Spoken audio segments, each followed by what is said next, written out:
Friends welcome to 360 cricket analysis.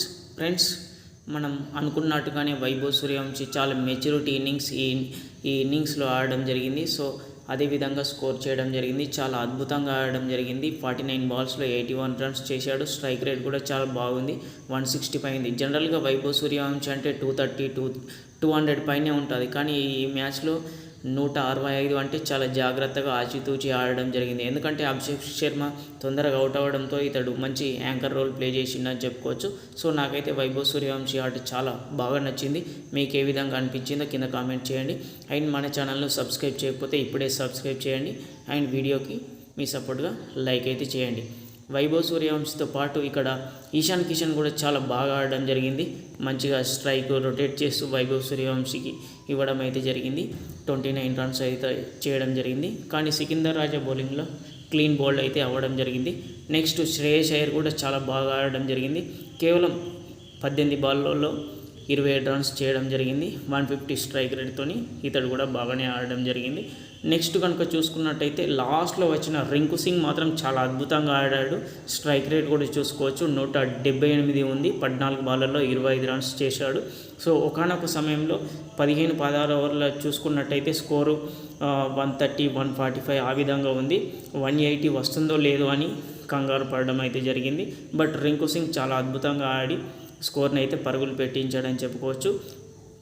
192 అనేది చాలా మంచి టార్గెట్గా చెప్పుకోవచ్చు. సో మనం ప్రీవియస్గా వీడియోలో అనుకున్నట్టుగానే టాస్ గెలిచిన టీం బ్యాటింగ్ ఎంచుకొని 170, 180 చేస్తే డిఫెండ్ చేసుకోవచ్చు అని చెప్పాము. సో అదేవిధంగా మ్యాచ్ అనేది డిఫెండ్ అయ్యింది. సో మన వాళ్ళు బాగా పర్ఫార్మెన్స్ చేశారని చెప్పుకోవచ్చు.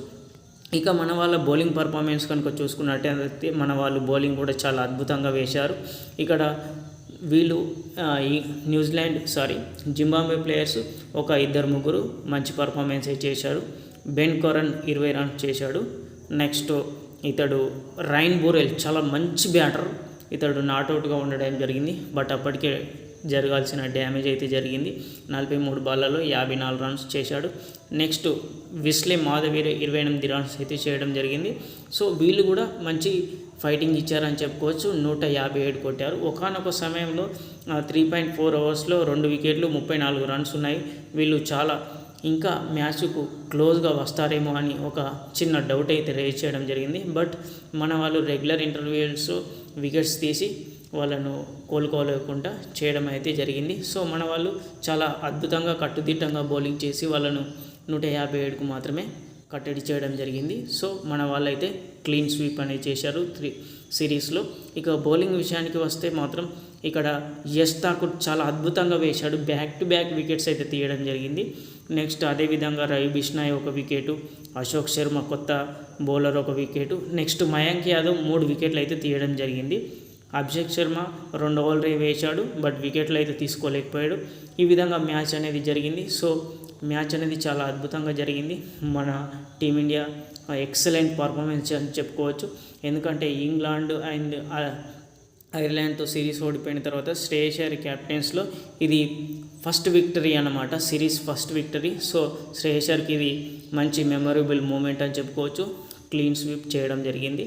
సో ఫ్రెండ్స్ ఇది అయితే ఇవాల్టి వీడియో.